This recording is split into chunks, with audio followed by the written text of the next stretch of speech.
Well, re-release of the all-time champ E.T. the Extraterrestrial. So far, it's earned over $300 million, and Universal Pictures is going for more. The picture will be back in theaters July 12th.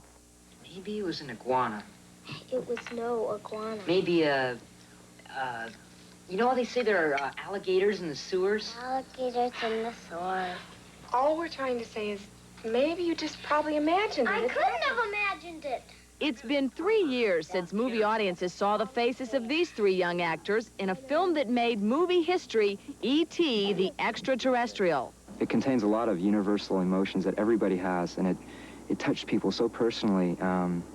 When I was working on it, there were a couple times when I just was overwhelmed because, you know, it was just something that was magic. We're just shooting it. I mean, we thought it was just going to be any old movie, like any new movie like Protocol or something. Any old movie, you know, just a movie that comes out. If you look at it, I mean, it's kind of an honor to do something like that. And, yeah, I think I appreciate it now more than I did. There'll never be a movie as big as E.T., but there may be something like it, and I hope there is. Of course, has been very busy in the ensuing 3 years. His latest, The Goonies, opens around the country today. Perfect is another new film hitting theaters today. In one Washington movie house, as Peter Quinn Hackers reports, there's a subtitled Perfect. For tens of millions of people in America who are either hearing impaired or speak English as a second language, this is a perfect opportunity. Never before has a general release first-run movie been distributed with subtitles in the film's native tongue.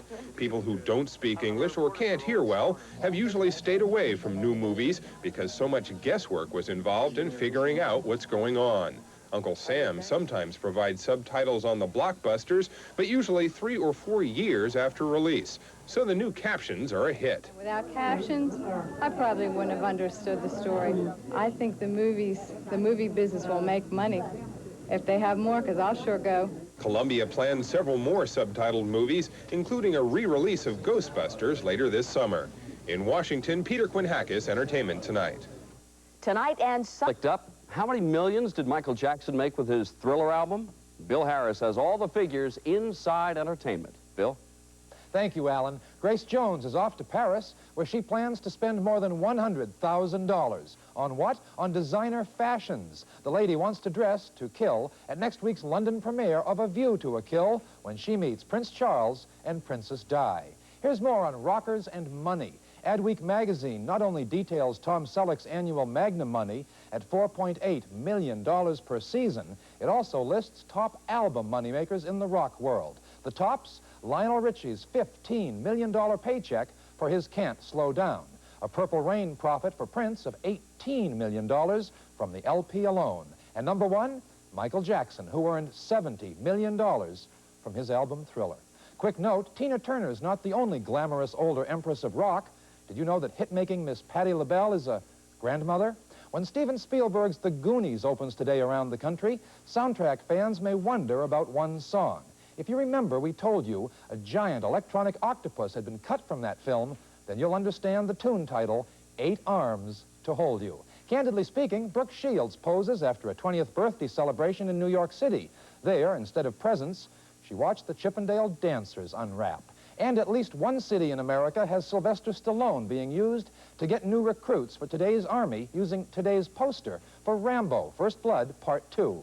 Pittsburgh, Pennsylvania, Army recruiter Sergeant Risher hung the Rambo poster in his office in Pittsburgh with the film's credits folded under. He added his own sign. The poster now reads, Rambo wants you for today's Army. The sergeant confesses he hasn't seen the film yet. This one involving the President of the United States and Frank Sinatra. In today's papers, the strip looks like this. In the first frame, you see, quote, his love of country, his generosity for those less fortunate, his distinctive art. Then in the next frame, and his winning and compassionate persona make him one of our most remarkable and distinguished Americans.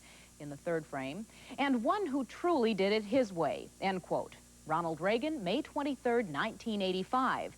Then in the final frame, a photograph with this caption, Medal of Freedom recipient Frank Sinatra doing it his way with Tommy Fatso Marson, Don Carlo Gambino, Richard Nerves Fusco, Jimmy the Weasel Fratiano, Joseph Gambino, and Greg De Palma. Apparently, tomorrow's Doonesbury Strip is even more controversial, and several newspapers plan to not run it. However, the New York Daily News will run it, but with some deletion. I'd like to think that there's plenty enough room in the nation's newspapers to handle points of view that are controversial and contentious and maybe even a little outrageous. If we start backing off on a strip or a column or stories that we write ourselves simply because they're liable to get people's dander up, then we're giving away a lot of what we're about. And I wouldn't want to see that happen with Doonesbury or anything else that we care about in the paper. The Los Angeles Times ran today's installment and issued a statement saying it will not run the other 5 strips in the series. The statement from the Times said, quote, "Our lawyers strongly advised us not to publish the series, and they felt it makes allegations that would be difficult to substantiate in court," end quote.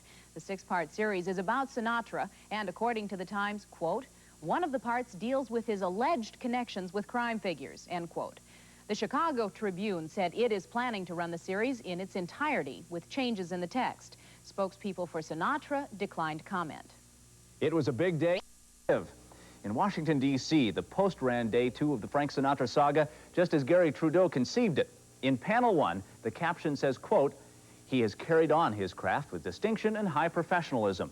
Panel 2, "He has applied his talents to the benefit of mankind." Panel 3, "And to the uplifting of the human spirit," end quote. Citation for honorary degree, Stevens Institute, May 23rd, 1985. In panel 4, a photograph and this caption, quote, "Dr. Francis Sinatra, uplifting the spirits of alleged human Aniello Della Croce, later charged with the murder of Gambino family member Charlie Calise," end quote. The New York Daily News ran the first 3 panels the same way, but deleted the reference to murder in the 4th panel and added after Aniello Della Croce, quote, "Underboss of Gambino family," end quote. Other newspapers, the Los Angeles Times and the Portland Oregonian, decided not to carry the Doonesbury Strip at all. Aniello Della Croce, incidentally, was acquitted of the Charlie Calise murder charge.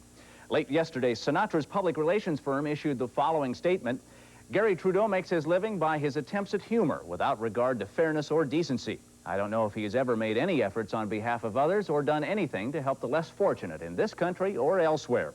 I'm happy to have the President and the people of the United States judge us by our respective track records," end quote. Yesterday's Doonesbury Strip showed the White House and quoted President Reagan as he awarded Sinatra the Medal of Freedom. Bob Prince. Okay, I've done it before. The government designed him. Darryl is an experiment in artificial intelligence. Now, they want him destroyed. The Youth Life Form project, as of now, is terminated. Aboard! Aboard! You're going to shoot it down? 10, 9. Darryl. Rated PG. Starts Friday at the Showcase Seekonk and Showcase Warwick.